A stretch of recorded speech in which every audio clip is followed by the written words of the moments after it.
আজকে আমি দেখাবো হোয়াইট সস পাস্তা। তো প্রথমে আমি গরম পানির ভিতর পাস্তাগুলো দিয়ে সিদ্ধ করে নিব। এখন একটা কড়াইয়ে পরিমাণ মতো তেল দিয়ে আমি পেঁয়াজ কুচি এবং রসুন কুচি দিয়ে দিব, সাথে দিব আদা বাটা।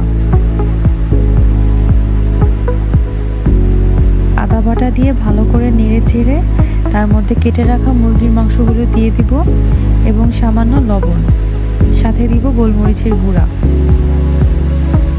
এবং দিব রুচি হট চিলি সস। আপনারা ট্রাই করবেন পাস্তাতে এই সসটা ইউজ করতে, এটা দিলে ফ্লেভারটা ভালো আসে।